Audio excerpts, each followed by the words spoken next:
Hello, everyone. Good morning, everyone. Welcome to our first webinar from STC and QTC.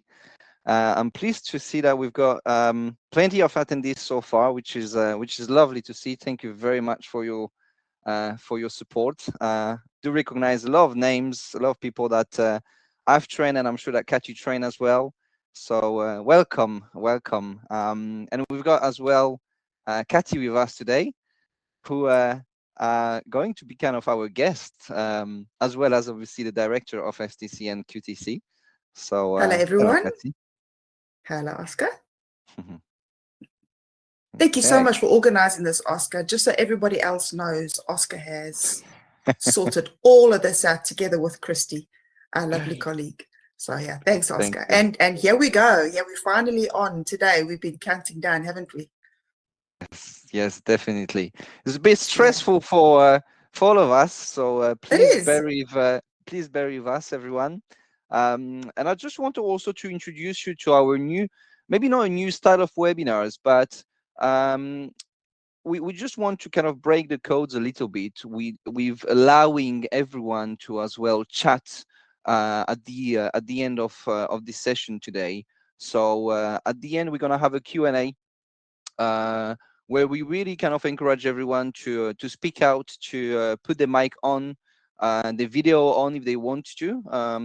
But I'm gonna explain that later on as well. So we really want everyone to participate and to feel that, and for you to feel heard, really, Mm. and maybe use it as a more kind of a workshop as well, as we've mentioned. So yeah, please as well use the Q&A as much as you want throughout the webinar. And each of the questions that we can't answer during the live, we're going to put them on our STC forum, which you can go and check what's the status of the question that you might have asked related to this webinar for today. Okay. Can I just mention, just in addition to what Oscar said, is that it's completely optional, that bit at the end. So, if you don't want to show your face and you don't want to say anything, don't you worry. You're not going to automatically be popped up on the screen. Okay. It's completely optional. Thanks, Gary. So I'm just gonna share as well, just so for everyone to know, a little slide here saying that this webinar is being recorded and will be published as well on our YouTube channel. So coming back to what Cassie mentioned about if you don't want to be seen on the video or mic, you can just use the Q&A. But that is being recorded and will be on our YouTube channel as well. Yeah. Yeah. Perfect. So let's start. Let's start if you agree, Kathy. And Absolutely. and obviously you've seen the webinar title is all about senior management commitment, and what do auditors really look for, and not necessarily what is stated in the standard as well, because it all depends on the interpretation, and we're going to Mm. try to give you the best possible interpretation on how to use these clause requirements. So gonna start with the first question, and I believe you're all seeing this on the screen. Mm-hmm. So Kathy, as a BRCGS auditor, when an auditor reads clause 1.1, what's the first Mm. thing you're actually Mm. trying to work about the site? Thanks very much, Oscar. What I want to do for this, to answer this in particular, is just draw everyone's attention to the wording. And this is what we do on our courses when we are training auditors, CBs, consultants, and sites, is we're always looking at the standard. Because like you said, Oscar, it's the wording of the clauses, but it's more than the wording of the clauses that's important, isn't it? So, when it comes time to issue non-conformities, we particularly go back to the wording of the clause to make sure that the non-conformity is valid and fair. But beyond that, auditors and sites really need to appreciate the intention behind these clauses. So when you look at 1.1, I know, Oscar, that you weren't asking only about 111, which is the policy. It's not just the policy, it's the entire section, really, 1.1. this commitment and continual improvement. And I think the most important thing I really want to say to answer your question, what is this all about, right, is it is about the entire audit. Now you're thinking, hang on, you just said it's about 1.1, and now Kathy is saying it's about the entire audit. But here's the thing. When the auditor is sitting in the audit, right, we have to gather evidence of conformity to put in our report against all these clauses in 1.1. But although we do that and we get all the facts together, really it's the rest of the entire audit that the whole time we are assessing whether the business is fully committed. Do you see what I mean? When I walk into the factory and when we're interviewing and observing staff, and when we are seeing, are they stressed or do they have sufficient resources? Do they have sufficient training? Do they feel comfortable? Are they relaxed? All of those things the whole time is giving us the confidence that the site really has met the intention of section 1.1, which is to truly believe that this standard can make their business better. Not just to get that certificate or not just to tick boxes, but is this standard really going to add value to my business? And really, when people take it on board fully like that, it does add value to the business. Generally speaking, the business thrives because these clauses are pretty sensible clauses. So, Oscar, I've kind of answered the question, but in a very broad sense, haven't I? Yes. And I think I'm gonna jump into what you've said about it's the business focus as well, you know, and that's what we have to think about more kind of as a business priority approach. Whenever it's food safety is a business approach and not a technical department approach, you know. So I think that's another discussion point where, you know, senior management, they're just a visible owner, not necessarily you know, are they visible owner or just signatories on that policy? You know, and that brought me to the next question as to, you know, the sites must have a policy, right, a food safety policy, and that's it is. So they must have a food safety policy. And from your perspective, how do you test whether it actually means anything? Because from my experience, I feel that when I'm auditing sites, you know, people are going to refer back to the policy, which I'm going to read, but I'm always expecting something more for the person discussing it, presenting that policy to me, and not me just reading it, you know, because, you know, it's like reading a procedure. A procedure would tell you everything that we should do, you know, as spot on, but in reality, what is happening? So what are your thoughts on this, Gary? Well, here's the thing. I'll be honest with you. First thing I do when I walk into a factory to do an audit is it's usually on the wall in reception. So before we've even had the opening meeting, I've usually ticked all the boxes. Okay, they've got the right words: quality, safety, quality, legality, authenticity, and culture. Job done, I take down the references and I've got it ready for my report. And I haven't even had the opening meeting. So that's the first level. The first level is just ticking those boxes. But then the second level is, like you say, Oscar, you could have somebody who talks through the policy. But the problem is the person that normally talks through that policy is the person who wrote it, which is usually the technical quality manager. All right. So obviously they can talk through it. So even that is not particularly meaningful. So then we go to the third stage, which is the rest of the whole audit. That person that signed the policy is simply a representative, the most senior representative of that business. But I'm looking to see whether that policy and that responsibility and that commitment has been cascaded down through the rest of the senior management. So again, there we go with the rest of the whole audit building an impression for me. And I want to see how present are the senior managers. And by that, I don't want to be unfair. Okay, because a lot of senior managers cannot be actively involved in the day-to-day running of the business. It's impossible. They have other responsibilities like sorting out the finance and the accountancy and all the rest of it. They can't be actively present. That's fine. I don't expect them to be actively present. But for those roles, right, who are present on the day-to-day, particularly the production roles, I want to see how active they are in the audit. Are they the ones talking to me? or are they leaving it all to the technical quality manager to sit with Exactly. me all day? You Exactly. I know, would expect them to explain the policy, and by not reading it, by explaining it in their own words. That's what I exactly. would expect from senior management. Really, is this happening during audits, Gadi? What are your It is. thoughts? It is. It's In wonderful. No, no, but do you feel Yeah. that is happening, or are Yeah. auditors, ticking those boxes, that first level, like you mentioned, Yes, I see ticking the what you mean. boxes as to, like, yeah, we've got a policy, it's signed by the managing director, or the senior manager, and it states, our four pillars, authenticity, legality, Yeah. etc. Yeah. But and is that enough, because my feeling is that Mm, sometimes mm, that's enough for an auditor. yeah. He tick all Yeah. the boxes that the requirements ask for, but not Yeah. really kind of taking it to that next No, no, phase. you're right. You're right. No, I have to be honest and say that there are definitely audits taking place because I've done a number of them. I'm being completely open here, where it's box ticking primarily.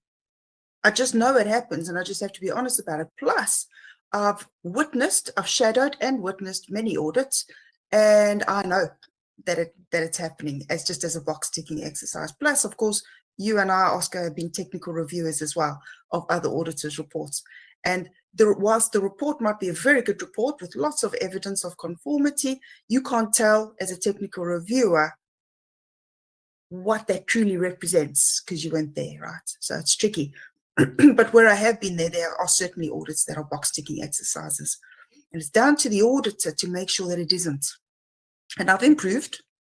I've improved over the years and I've gotten better and I gained experience and I've made that impression more meaningful, the impression that you get for that commitment. I've Agreed. made that more meaningful as I've gained experience. But certainly back in the day, I remember a number of sites that I could tell were not committed. And I share all of this when I deliver training as well. I share all my weaknesses and my learnings, that there were definitely sites that didn't deserve an AA grade, but they ticked the boxes. Yeah, And I that's the didn't want to have those difficult conversations with them by saying, guys, I'm not seeing the right level of commitment or culture in this business. exactly, and that as well drives sometimes into, you know auditors are must audit against the standards and against the requirement of the standard. So if we're seeing that it does tick the boxes, even Mm, if so it's not what we would like to see, mm. well, we don't have much choice. Thanks, But thanks, Jane. no, you're welcome, Oscar. But just to go back on that, because again, you're right, we are auditing against the wording in the clauses, right? So you can't just say, hey, I don't like what I see, because we do audit against the wording exactly correctly as you say. But BRC also teaches us that we must observe and appreciate the Yeah. intention of the clause. And if a site is not meeting the intention of the clause, we have to address that. And that takes courage, though.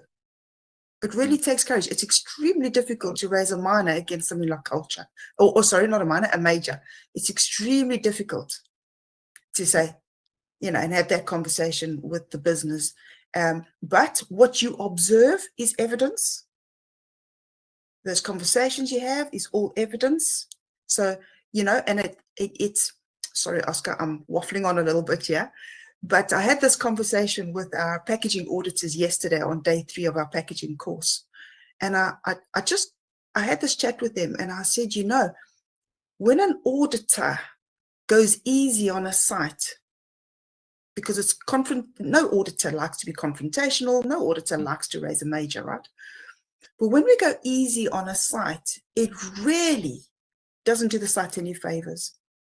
Plus, you're completely undermining what the technical team and the quality team has been trying to achieve throughout the year.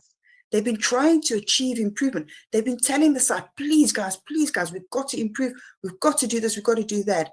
And if the auditor just waltzes in and gives them an AA grade, what are they going to do after the closing meeting? They're going to turn around and look at that technical quality manager and say, so you've been giving us a hard time all year.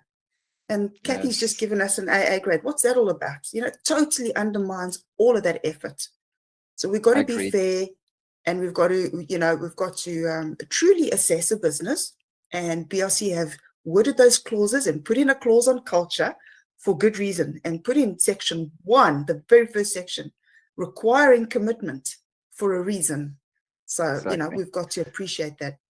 And and do you feel so? We've talked a lot about senior managers, and still on Mm, the same topic of the policy and obviously the mm. commitment.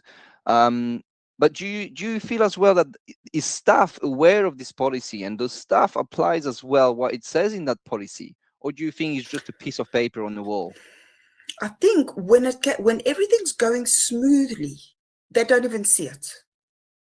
It's just another piece of paper on the wall, or another piece of paper in the induction pack. It's just another piece of paper. But if anything happens in the business, right, and the business doesn't take it seriously, this is where I see staff becoming truly frustrated, thinking, don't they care?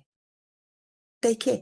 Then they start noticing the policy on the wall, the business values, which is usually much bigger and artistically displayed somewhere in the business. We believe in product safety, quality. Yeah, the values are usually really obvious somewhere on the wall. And I remember myself in previous roles, and I'm sure many listeners here remember as well. I'm sure it's happened to you at some stage. You've been in a role and the business is not doing what they're supposed to do. They don't have that commitment. They just want to get the product out the door. And you start looking at those values on the wall and you start getting annoyed. Mhm. See, that's what the policy is for, and that's what those values are for. It's to hold the business accountable.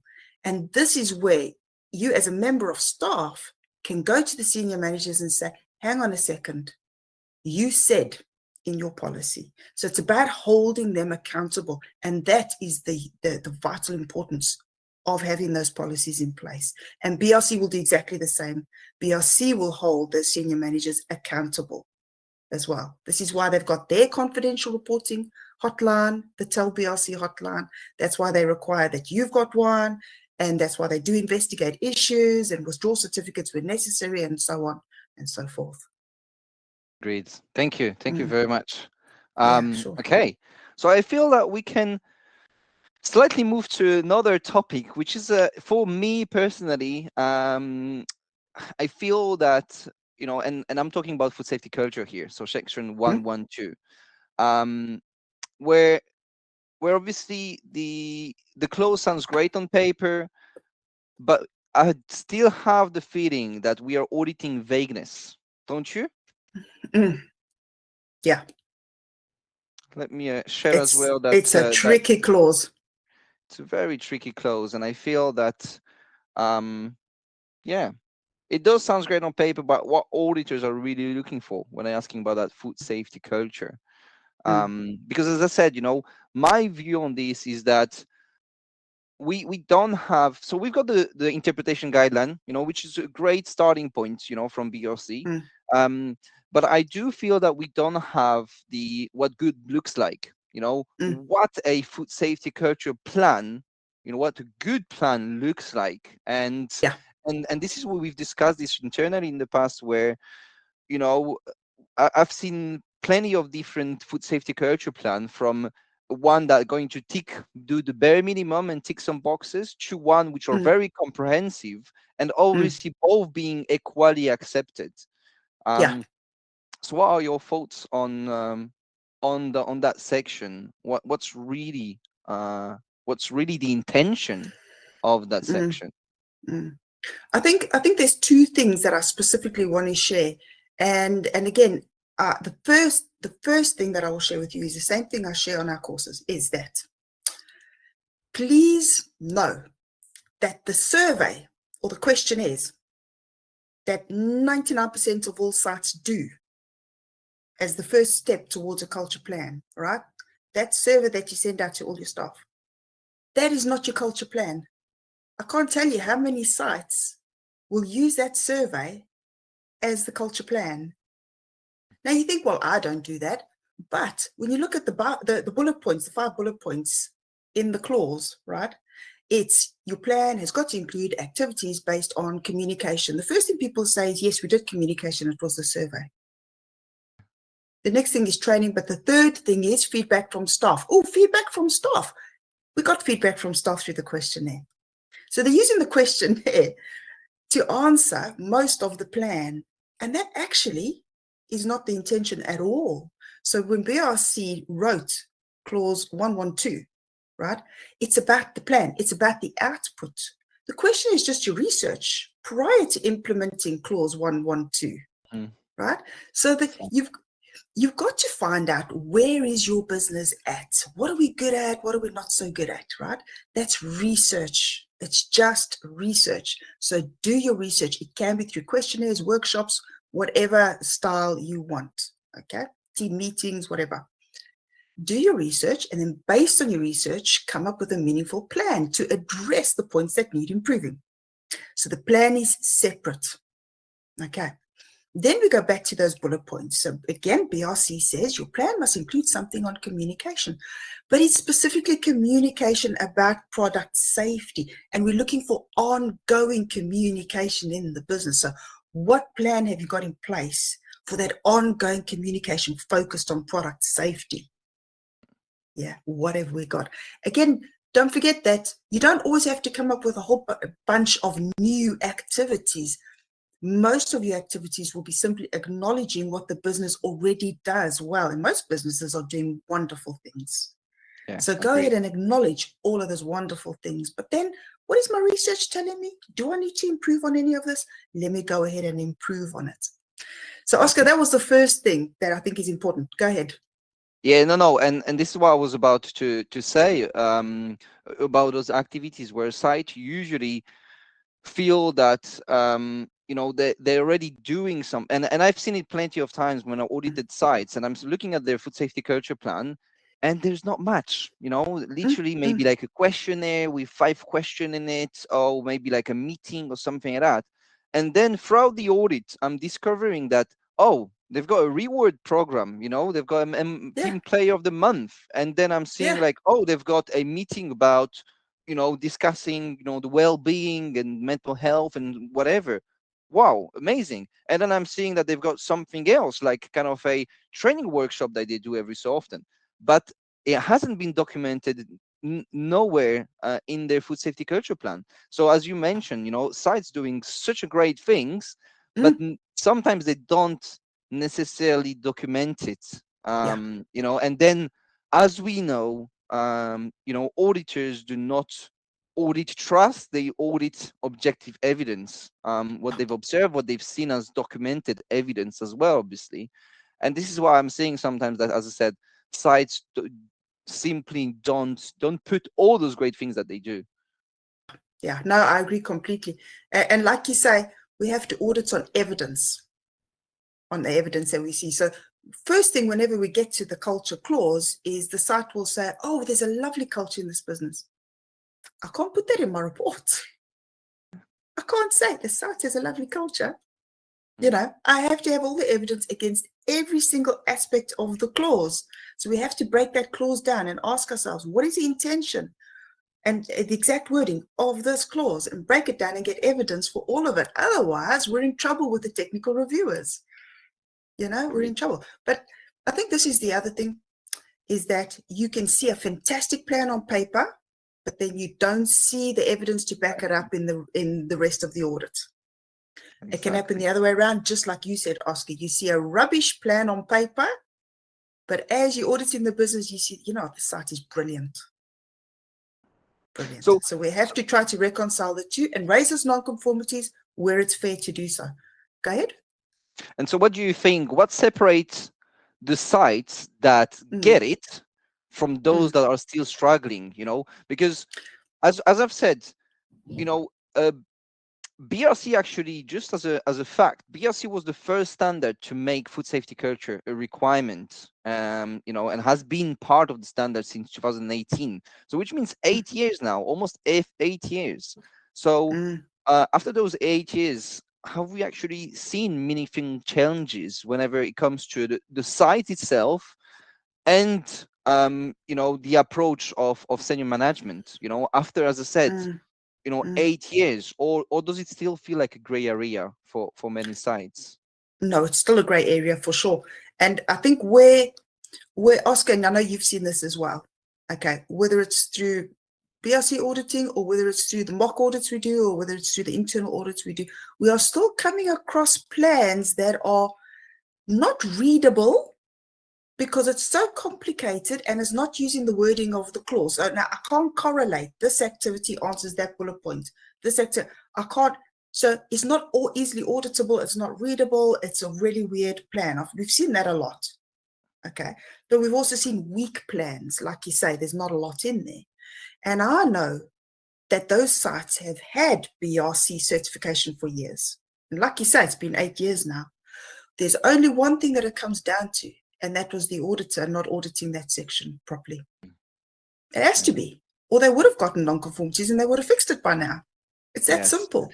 So it's I mean, and it's also technical reviewers not holding that auditor to account for not putting evidence against all the requirements.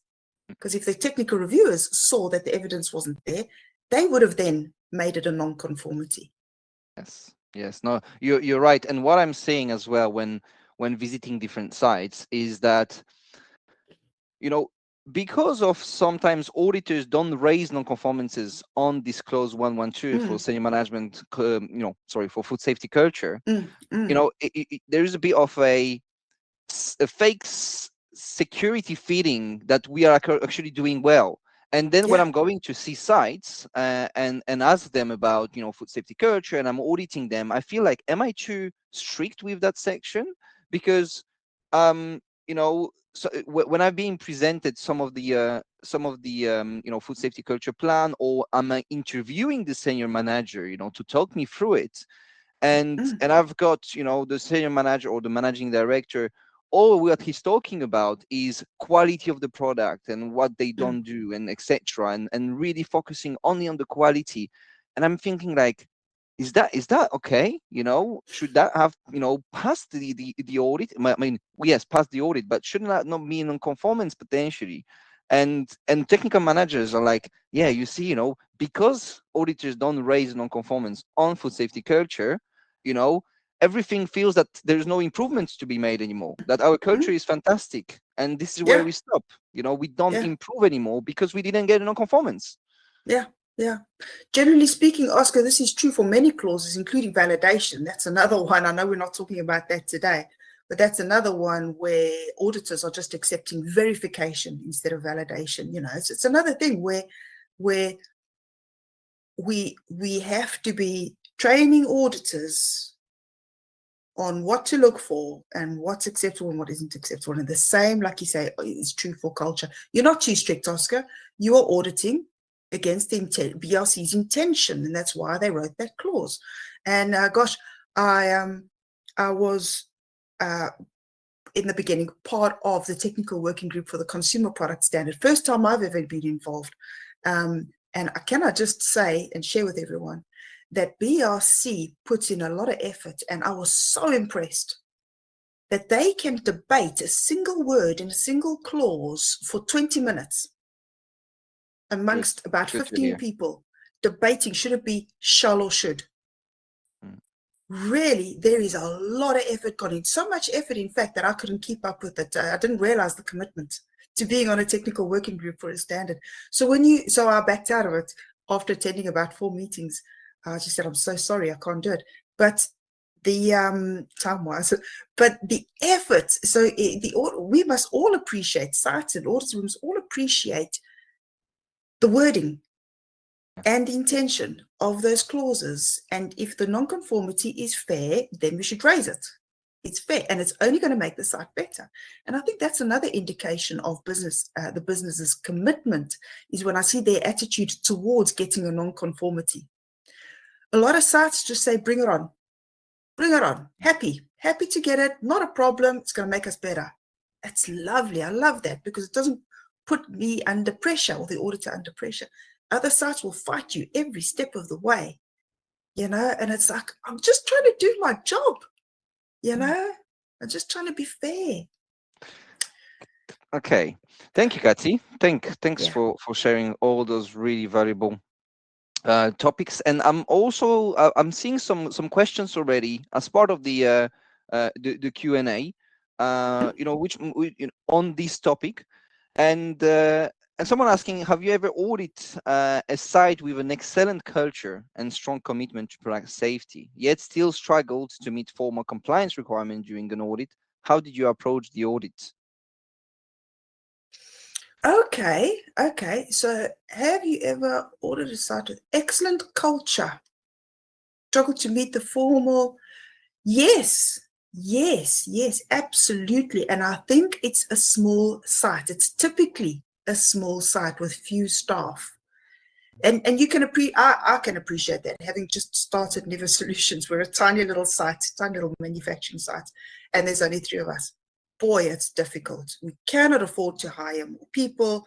It's really difficult to get things done, to get that paperwork in place. And I think that's typically where I see that. You see small businesses very often with a fantastic culture. They seriously have great intentions to do things well. And on the whole, they are doing things well. But perhaps their documentation is a bit weak, and there is definitely that judgment call that the auditor will make, and it's called auditor discretion. If I can see that, the culture, again, we'll just pick on the culture plan because it falls within the topic of today, but it applies to the whole audit, really. If they are just ticking the boxes in terms of their documentation, just ticking it, I'm not going to give them a non-conformity because I can see in real life they have truly implemented the intention of the clause. That's what's happening in the business. So they didn't have time to waffle on in the procedures, and it's okay. If they're going to get a non-conformity, it's more likely to be a minor non-conformity. And again, I can justify it in the report. Yeah, I'm seeing that this is being done well. Yeah, this is a little bit weak. It's more likely to be the minor rather than the major. On the other hand, well-established large businesses, you expect that greater level of detail in the documentation. So they're more likely to get the major if it's fair. Again, there's definitely this judgment call always, and you take the big picture into account.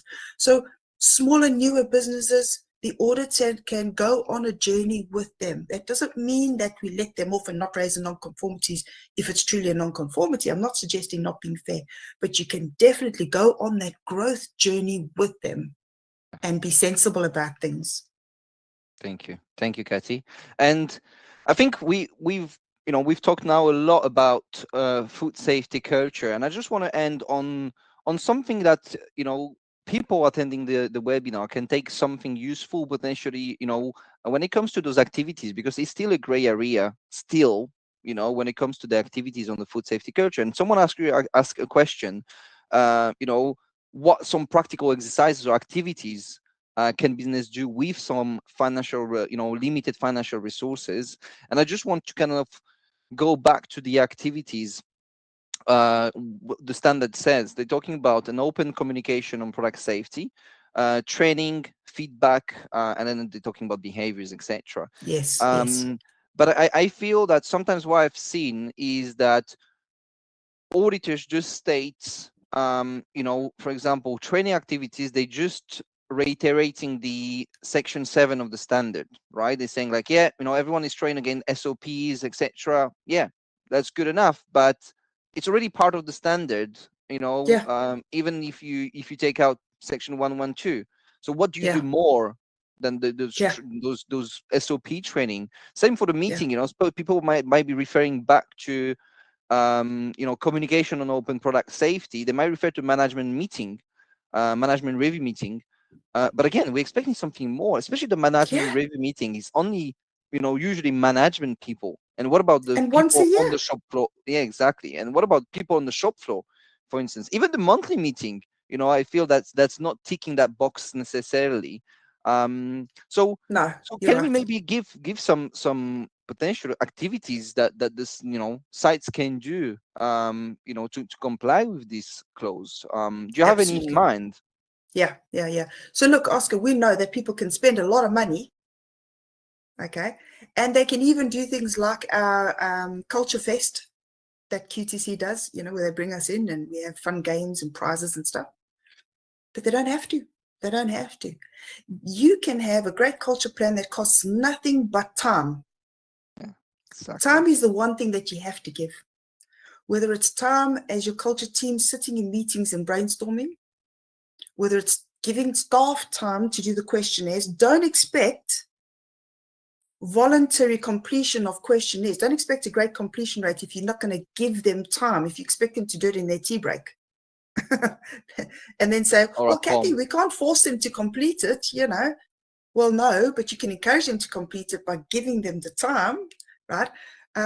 You can do it completely free except for that time. So there are workshops, there are bringing people in and making them part of root cause investigations when there's a complaint or a problem on a machine, and acknowledging their skills and their experiences. And it's just involvement is the greatest encouragement for staff and builds morale. Like, it's amazing. It's that involvement.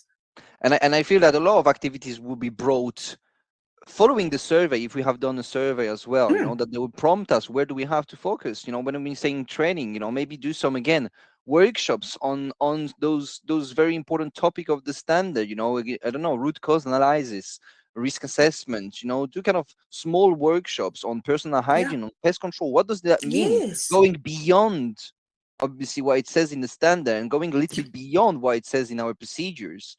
Or saying the communication, you know, get some sort of we hate meetings and we not necessarily want to add another meeting, but adding another meeting which is meaningful. I work in a company where we had like an hour voice meeting where people were electing a good listener and speaker. It doesn't have to be obviously a manager or supervisor, or, you know, it can be an operator, it can be, you know, the engineer, you know, just being, you know, the person that going to pass on the information, you know, from other people, and from those other people that feel confident to talk to those, you know, because a lot of people won't feel confident to talk to the managers, but they might be much more confident to talk to their work colleague that they're with them, you know, the entire day. So this is the kind of things that I feel that we are expecting to see when it comes to those For sure. activities. For sure. We have to ask, what's the intention of the clause? The intention of the culture clause is to grow the culture in a positive way for safety and quality. How do you grow it? It's obviously more than just the training against procedures that we're supposed to do anyway. So yes, we ask, what can we do? And, you know, a lovely idea that I really personally love is shadowing other roles in the business. And again, that's a commitment of time from the business. We know how difficult that is, Oscar. How often do we say, oh, you know, I wish so-and-so in the team could just go with us to this event or to that audit, you know, and it's difficult. But sometimes we do it, don't we? Because it's the best way, you know, so shadowing and learning from someone who's more experienced in a similar role or even a different role, just to broaden that Coaching, mentoring, experience. yes. That's it. You said that the other day, actually, to me. That's your favorite thing, isn't it? It's not necessarily going on a formal training course that costs money. It's the personal coaching and mentoring and giving time to support your staff. Yeah, great. Thank you. Thank you. Also, Kari, because I feel that I'm a co-organizer, but can you make, because I'm not able to share a poll for some reason. Yeah. The three dots, can you make me an organizer for yes. Let me see if I can. If not, I'll just share with you separately in WhatsApp what you need to paste in that post, if that's okay. The question. Yeah, go ahead, Oscar. You send that to me. And I feel that, you know, we're coming to, you know, to our kind of 40 minutes time mark here. And there was two things as well. I had a few more questions, but I think we could jump slowly to our Q&A session, if you agree, Kat. Yeah, absolutely. Sorry think, about that, Oscar. I can't manage to make you the organizer for some reason. No problem. No problem. Okay. And one last question. If you could give senior managers one piece of advice to pass this section consistently, what would it be? I think that every site has to prepare for their BRC audit, right? You can do that in lots of ways. It can be through your internal audit program or through a specific mock audit. Whether you do that yourselves or whether you bring in consultants to do that as a fresh pair of eyes is up to the site. But include the senior managers in that audit exercise where you're assessing yourselves. It's the best way. It's the same advice would be for a new member of staff. You know, sometimes they're coming on our courses. I had a guy yesterday, and he's new to the site, and for the first time he's going to have to host the audit. And I said to him, you need a mock audit. Do it yourselves. His colleague from a different site was on the course as well, and I said, audit each other. So it's that audit practice, and it's the way that the senior manager will begin to appreciate the wording of the clauses of section 1.1 and also the intention behind those words, and it just makes it more relevant to them, and it's in the forefront of their mind, and they're more likely to live that out on a day-to-day basis when it's in the forefront of their mind. Agreed. Thank you. I would personally say that my advice to senior managers would be to, similar to what you said, but to take ownership, a little bit more ownership of that section and not rely on the technical team that much, and that's purely, but to be fair, after, as I said, 8 years that we've been having that clause in the standard, I personally, and as well, for the past 4 years, I've been auditing different sites and visiting a lot of different sites.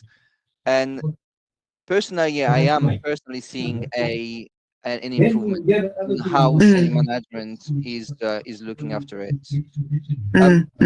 Just background noises, Cathy. I'm not sure if it's on your end. I can't hear it. Sorry, Oscar. Can I just add one thing to what you were saying just before we move on? That clause in section 1.1 that talks about discussing the culture plan. Yes, and that's one of the questions from the Q&A, actually. Excellent. Let's go to that question now, because it relates to what you were just saying, Oscar. Yeah. And it says, does section 1 require senior management to be physically involved during audits, or can commitment be effectively demonstrated through day-to-day behaviors and system in smaller businesses? It is the day-to-day, yes, but they do have to be actively involved in the audit. Now, here's the thing. Here's a clause that's not worded well. I have to acknowledge that. And let me just find the clause. And we've discussed how it can be confusing, or what exactly is expected from sites. This is it indeed. And this is where they're saying that, just typical, I can't actually see the clause. Oh, here it is, clause 1111. I think I will try to share my screen for that. The clause says that, okay, BRC teaches us, and we know this, Oscar, because we've been trained by the BRC Academy as ATPs, right? As trainers to train CBs, auditors, consultants, etc. So, so we know that BRC teach us that the auditor cannot sit with the technical or the quality manager throughout the audit. You can't just sit with that one person. Okay, the principle, before I focus on clause 1111, and it's this bit I'm going to focus on right here. Okay, but before I focus on it, let me just again reiterate what BRC teach us. The auditor must talk to lots of people, lots of different managers, lots of members of staff throughout the audit. You cannot go the lazy route, and I call it the lazy route because I'm a lazy auditor by default. So I have to work hard to get myself to stand up, go out of the meeting room and go into the factory and talk to people. Okay, it's much easier sitting in a meeting room and just talking to one person who knows what you need. You know, the audit goes smoothly that way when you sit with that one person. But that's not the way. Okay, we've moved on. That was the old days. So we've moved on. So you've got to talk to lots of different senior managers, particularly for section 1.1. BRC took it a step further, and they actually made it this clause requirement to say, you know what, specifically when you are auditing the food safety and culture plan, you need to be discussing that plan with a member of the senior management team. Okay, let me stop the share. That is badly worded. I'm sorry, but it is. Because the technical or quality person is also a member of the senior management team. It doesn't convey BRC's intention. Yeah. We know their intention because we've been trained by them. The intention is it's not the host, the main host. It's not the technical or quality manager. It's somebody else in the senior management team. Now, someone on the call said to me just this week, they said, well, Kathy, can I make that the HR manager? Can I give them a heads up before the audit and prep them so that they can talk to the auditor? And I said, sure. I said, but the auditor might want to talk to somebody else. So they're going to look at who your culture team is, and they can say, could I talk to your production manager? Could they take me through the culture plan? So you might have prepped your HR manager, go for it. No harm in that at all. But actually make sure that the whole team's confident, because it could be any one of them. Great. Thank you. Thank you very much, Kari. Okay. So now what I'm going to do is just share one of the last slides that I've got on my PowerPoint, which is actually just telling you about the live workshop time. So this is what we're going to do. We're a little bit behind. Obviously, we had good chats so far, me and Patty. I talk too much. So you now have everyone in obviously at the webinar. You've got now the choice, whatever you want, only the mic only, both, you know, mic and video.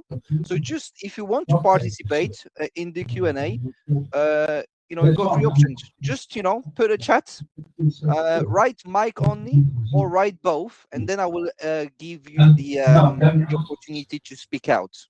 Yeah. So is anyone would like to join the live workshop, feel free to comment in the Q&A. You know, again, as I said, mic only or both if you want to.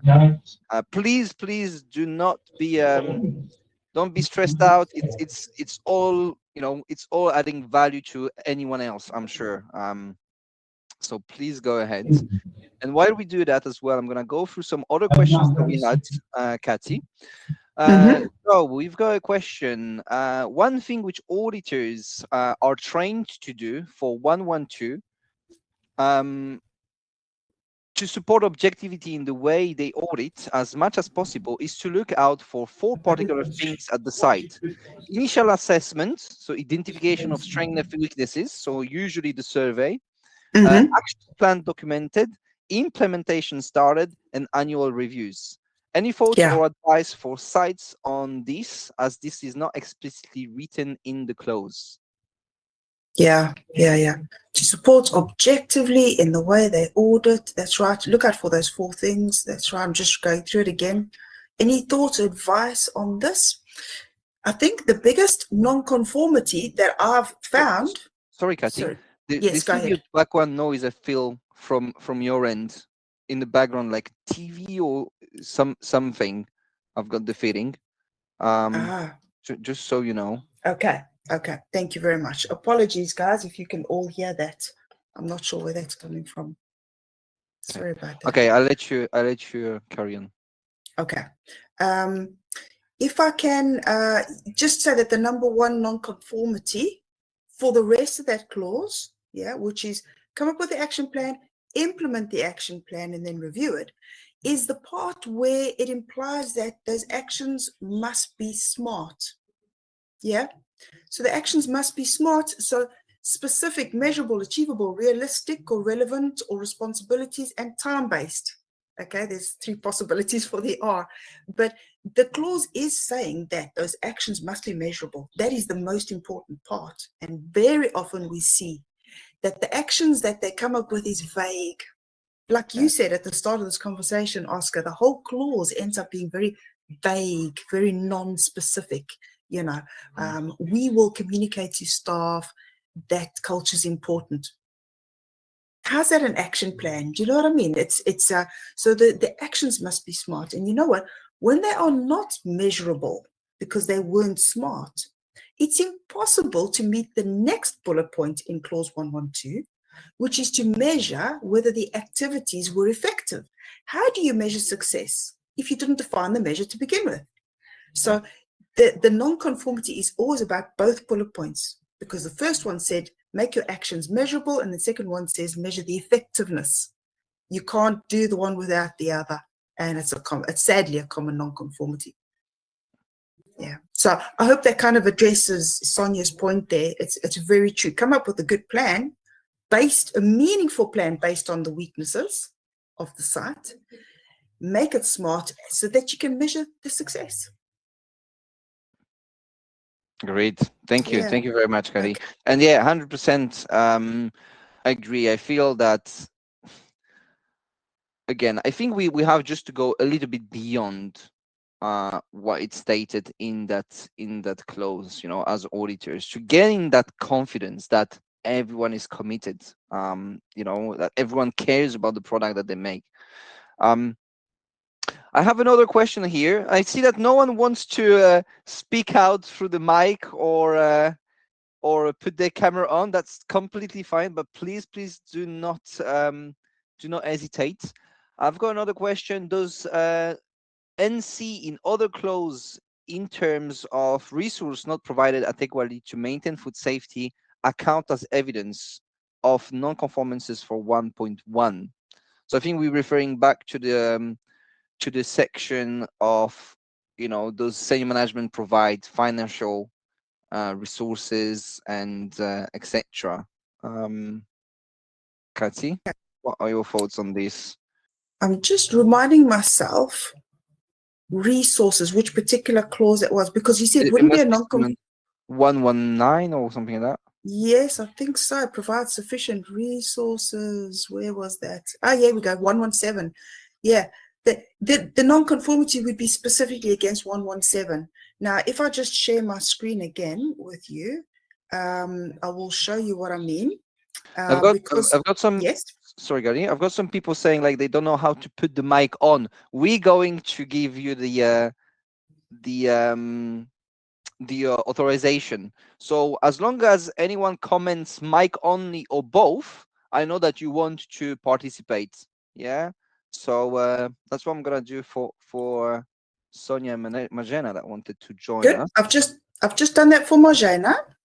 Perfect. Did you say Sonia as well? Yes, I'm gonna do allow to talk with video, Sonia. I hope that's what you meant. Okay. Okay, I'll leave it to you, Oscar. Otherwise, we both do different things. I'm not sure if you can, Magena. I'm sure we can hear you now. Can you say something? Yeah, hiya. Can you hear me? Hi, Magena. And Sonia. Hi. Hello. Hello. Hello, Sonia. We can't see Thank you Sonia very for much. some reason, but that's okay. I've given Sonia microphone access. Guys, just tell me if you want video as well, okay? I did video for Sonia as well. Sonia, do you want to put your video on? Is that okay? Yes. You also sending something? Okay. We can hear you, but we can't see you. But okay. Anyway. Okay. May I just quickly answer that one chat question? Sorry. So someone said, if you don't see sufficient resources, would it be a non-conformity? Would that go towards a non-conformity against 1.1? No, it wouldn't. It would specifically go against a non-conformity for 117 only. All right. So the clause is this one here. So it would be a non-conformity against 117. It's only where there's lots of non-conformities in a section that the auditor would then consider scrolling to the top of the section and consider giving the non-conformity against the statement of intent, which is 1.1. And really, there has to be a lot wrong with this section. Like, you're seriously worried about this business. Yeah, I always turn the statement of intent here into a question. And I ask myself, is the site meeting the statement of intent? If they're not, the major goes against 1.1. All right. And since it's a star, since it's a fundamental, they would fail the audit. Okay, it means non-certification. So it's only in that situation. So apologies. Back to the our speakers. Okay. Did you have any questions, Magena or Sonia? I have one actually. Just I don't know if it's a good place to ask, but given the different ways that clause 1 is interpreted in practice, do you think this is something that we should or people should feed back into consultation open for V9 now? think so. where there is Yeah. For V10. Yeah. yes. And I'm personally planning as well to obviously put some comments there regarding section 1, and obviously more kind of on the topic I've mentioned in the beginning as to the vagueness of it to an extent, because as I said, we might know because we've been trained by BRC, but people that are actually technical managers that are trying to apply these those close requirements into real life, this is where I feel that there's a bit more guidance needed. Yeah. Can I also just add, though, the more prescriptive BRC makes the standard, and bear in mind, BRC standards are the most prescriptive that I've ever worked with, right? The more prescriptive they make it for sites, the less flexibility sites have. That is true. Yeah. So if a clause is open, you can also see that as a huge advantage. Isn't it wonderful that BRC don't say how you must do the communication or the True. culture plan or the what? So you want to do it in a way that costs you nothing but time, you can. You want to do a workshop, you don't want to do a questionnaire, do it. That flexibility is a huge advantage. So it's very much a balancing act. Thank you. It- Thank you. Marzena? Go No, ahead. I wanted to add that the flexibility is great, and I completely agree, but might be slightly challenging for businesses that actually starting their journey with BRCGS and they don't really know how to read those clauses and they don't know what is expected to meet the clause. It's true. So I see it both ways. However, yeah, I agree Absolutely. with that. True. Absolutely. There's definitely the two sides to it that brings it in balance. And I feel this is where, obviously, for those smaller businesses, where they have to again explore more and participate in webinars like this, and speak to speak to consultants, or look at what are the courses available, from BRC. I Yes. feel this is, obviously there's an investment, there's money to spend there, but that's, that money, for example, for a BRCGS course or for a consultant to really kind of tell you how to interpret that, it's not, it's an investment into the business. This is how I'm seeing it, rather than, Oh yeah. we're struggling already, we don't have much money, and now, spending a few hundreds on a course, that's going to help our situation. Well, but it's going to help you to interpret the standard and then obviously take it further, I guess. Yeah, absolutely. There are many consultants joining us here today, and a lot of this investigation that you say, Oscar, on how to do things and how to achieve the standard, a lot of it's free. A lot of it's completely free. So I know Sonia on her website, the Ask Sonia website, she's got every possible webinar anyone could possibly be interested in if they're in the food industry. She's got that all in one place. We've got webinars are free, aren't they? Our forum on the STC website is free. Ask a question. You don't know what to put in a particular procedure or risk assessment? Ask the question, and we can all, it's free. So it's just about sharing that knowledge. Exactly. I'm going to repaste all those links into the chat for those who haven't seen it, for our forum, etc. We're coming to an end of this webinar, and if you still have questions, if you still feel that that we haven't answered something, you've got the link to our STC forum. You can ask literally anything. We're going to create a thread as soon as we end up this call. We're going to create a thread based on this webinar, and then you can ask any questions whatsoever there, and we will obviously provide you some answers, definitely from our team of consultants, or anyone else can reply to your question. So I just want to say thank you, everyone. We had great participation. A lot of people joined us today, which is amazing. So really, thank you for the trust, and we're gonna be in touch as well soon with our other webinar, which should be in about 2 weeks' time. But I'm sure you're going to see all the marketing around it in the upcoming days. Kathy, do you wanna end? Thank you so much. Yes, thank you so much for those of you who joined. I know what it's like. I sign up to loads of webinars and then I don't get the time to join. So you've made the time. I appreciate it. I hope it was useful. Thanks again, Oscar, for hosting. Thank you. Thank you, everyone.